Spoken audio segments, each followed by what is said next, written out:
Hi guys, my name is Adeshion.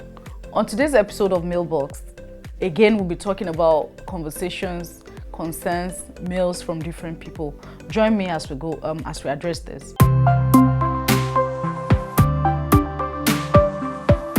So my first story is from Uche. Uche is from Delta. He says, getting good education for my kids. So we got a notice from our children's school that the fees has increased. My husband wants us to send them to a public school because it's been difficult. But I believe in good education. That's why we send them to a private one. I run a provision store while my husband works as a bus driver. But I've promised to give them the best education. I have 3 kids and I don't want anyone to drop out. Please, what can I do? Uche, we hear you, we are concerned about you. The system is in some sort of situation. We pray and believe everything will get better. However, pending that time, how do we continue to adjust with life? So what I would advise you to do is, I'm sure there are other schools around that are not as expensive as the one that your kids are actually attending as I speak. So if your husband says he's switching to a public school, I mean, on a standard level, whether private or public, if you recall that there are some of your friends that you felt they were the best when you were growing up, maybe because they are privileged to attend a certain kind of school or they are privileged to a certain kind of lifestyle. But try and check now. So it is to tell you that how far you go in life is not a function of how big it looks at the beginning. So that you're switching to a public school, your kids are switching to a public school is not the end of life. I'm sure there are public schools that are very good as well. So just try and solve for one in your environment and let the kids start attending it. They are not stopping school after all. I'm sure they can also augment it with private lessons or private classes, or if you have aunties and uncles that can actually teach or tutor them for free in addition to what they are learning from school. And I'm sure by the time they are still at the very basic stage that you can also guide them, surf on the internet, weekends, you guys can go on YouTube and look at some other form of educative classes or whatever, spelling bees and the likes. I'm sure by the time you start incorporating this, even your kids will have a lifestyle that will make them want to study on their own and then want to make them learn more.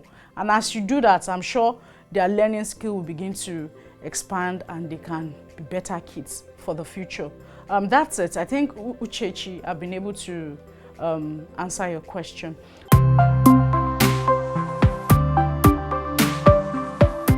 So my next story is Lekon. Lekon is from Lagos. So he's switching careers. He says, I'm a 42-year-old man, old mechanic, and I've been doing this for 20 years. All my life, I've only wanted to be a pilot, but my poor background didn't allow me. My passion for planes made me learn this mechanic work, as I couldn't afford to go to school for it.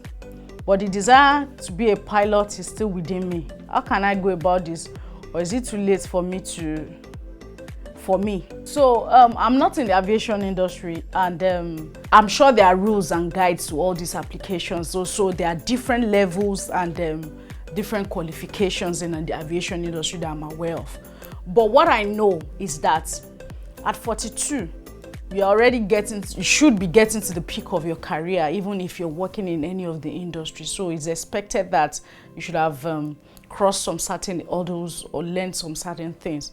So if you're still interested you really don't have to be the one flying the plane, because there are lots of things in the aviation industry that can be. But if you're still particular about being a pilot, we've seen series of issues around. I could remember the story of the late Fatai Rolling Dollar. He didn't start making money until he was a certain age. There are a couple of people like that they didn't start to make big money until they got to a certain age. I'm not saying your case will be that, but if you're still interested in the aviation industry, I suggest that you meet them and then, learn more about what the qualification is, and you never can tell. Something good might say, since it's a life goal, you can still approach it. I think I've been able to help. So try and approach the aviation industry and tell them what you would, whether it's to go to school or it's to learn some certain skills or it's to learn some certain things. And I'm sure you'll be able to pull through with that.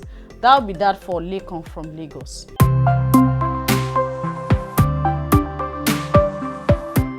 My last story is Daniel from Kenya. He says, my girlfriend and her male friend are too close. So he says, my name is Daniel and I met my girlfriend through a friend, Tony.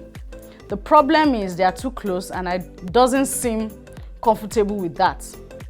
I don't seem comfortable with that, yet I met her through him, but she's dating me now. It should reduce. I tried talking to her, but she claims they are just friends and nothing is going on, but I'm not just comfortable with that closeness. Please, how do I handle this situation? So, Daniel, this is it. Since it's already a concern for you, it's a concern for all of us too, because your relationship should be something you're comfortable with. Just like we know, trust is absolute.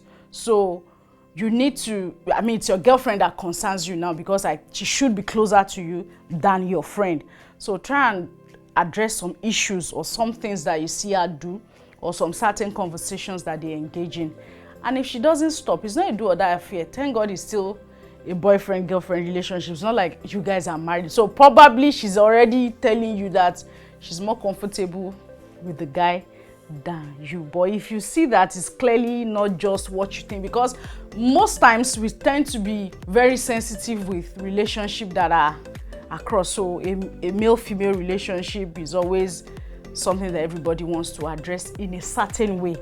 A male-male relationship, a female-female relationship, they are comfortable with. But hey, the way the world is growing, we should also even know that some male-male relationship, female-female relationship we should also pay close attention to it, if you understand what I mean. That is to tell you that for any relationship that you find yourself in, you should be particular about the content of the relationship, not the framework. So, I mean, there's some things that people see outside. There's another thing that is happening internally. So just see that you sit your girlfriend down, you address certain issues that are of concern to you. And I'm sure by the time you start talking about it, instead of you assuming, everything will be in the limelight and you guys can resolve whatever the concern is. So, Daniel, I think I've been able to address your issues.